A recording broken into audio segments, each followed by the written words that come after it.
Thank you, Chris. We start with a Gallup newspaper publisher who once fought the city's mayor, now being accused of roughing up two of his own workers. Bob Zollinger is a publisher of the Gallup Independent. In a police report filed in late June, we now know that two now former workers claim Zollinger shoved them, with one of them claiming Zollinger pushed a door into her. Now, neither woman was hurt.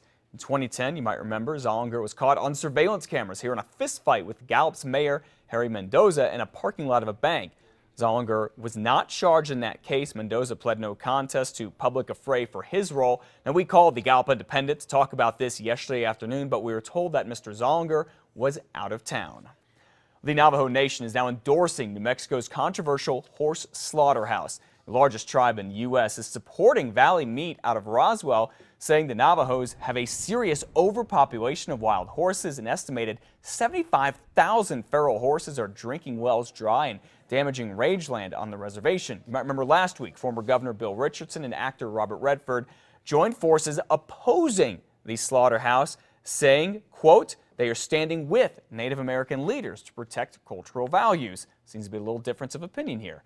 The slaughterhouse is set to open next week, but a federal court hearing set for tomorrow could stop that. We'll let you know exactly how that goes. The Albuquerque police have now identified a suspect in a murder from last month in the southeast part of town. Jashon Teal Warren here is accused of shooting and killing Michael Moore. Moore was found dead in his car near San Mateo and Zuni back on June 15th. He was 28 years old. Detectives say he crashed after he was shot a number of times. So you know, Warren here also goes by the name Pishon. If you know where he is, call Crime Stoppers. That number's on your screen, 843-STOP. You could earn a reward if he is arrested and convicted. Well, those two young girls we told you about yesterday who say a man tried to abduct them at a park on Albuquerque's west side on Wednesday may have seen this guy before. That's every parent's worst nightmare. It's a terrifying experience to have your kids tell you that somebody tried to grope them or grab them or run off with them. Brian Maggard there is the father of one of the girls, the grandfather of the other. They say on Tuesday afternoon, the man grabbed, groped, and tried to abduct them near Riverview Park. It's near the girls' home. The girls believe they saw the same man earlier in the day at the Walmart near Cottonwood Mall. Detectives looked at that store's surveillance video. They have not found the guy on it just yet. Police are stepping up patrols in the neighborhood in the meantime. This is normally a safe area, safe parks, so yeah, just surprised that something like that would happen. Brian Maggard here says the girls are doing better and they were not physically hurt. The girls described that man as white in his 40s with dark hair. At the time, they say he was wearing glasses and had a dark blue sleeveless workout shirt. Here's a question for you this morning at 5:03. How far should a jail be from an elementary school? Well, some folks in Clovis say one area where the county wants to put a jail is simply too close for comfort. Curry County is looking to build its new jail that is a little more than just a mile away from Lockwood Elementary School. That's very concerning for some folks because the current jail has had more than half a dozen escapes in just the last decade. And even though with that, county officials say the new jail would be a lot more secure, but that is not enough reassurance for some folks. It's a prison. You know, there's going to be problems, whether they're in a single cell or a double cell. The propensity is there, and it's going to worry many residents, I think.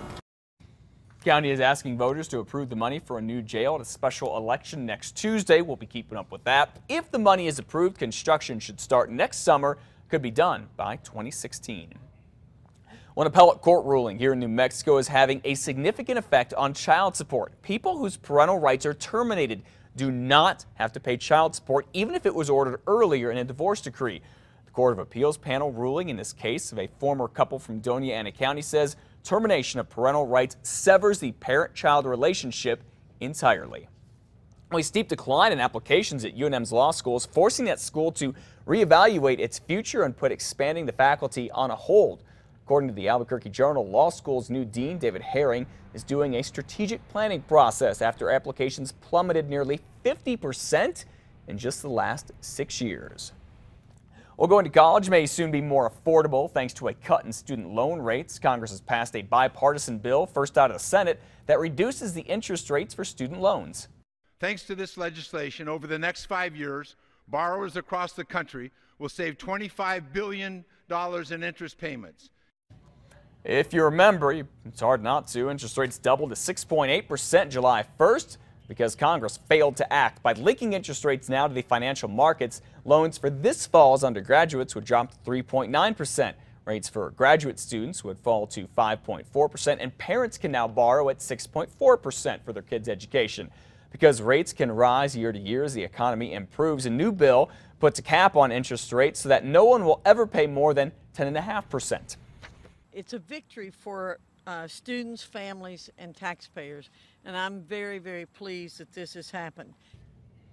About 18 million loans will be affected by the new rates. That is worth a whopping $106 billion. The president is expected to sign this bill into law very soon.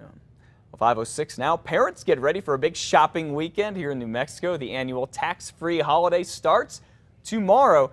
During this tax-free weekend, there are things that are tax-free. A lot of things. Clothing and shoes. They are, as long as they are less than $100 each. Now, the price limit for desktop, laptop, notebook computers, and tablets is $1,000, and for computer hardware, it is $500. Standard school supplies must be less than $30 each for most stuff. You should know cell phones, iPods, and MP3 players do not qualify. A tax-free holiday ends Sunday night. Now, for more information about the tax-free holiday, a list of non-taxable things, and back-to-school savings tips, just head to our website, KRQE.com, and click on links. There's also a tab right on the home page for everything you need to know. And good news for stores this morning. It's going to cost them less now when we use our debit cards to pay for things.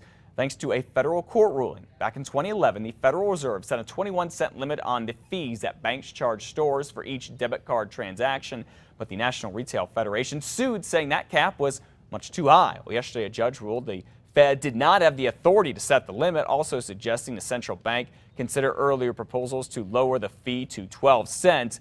The Fed has a few months to go ahead and craft a new rule.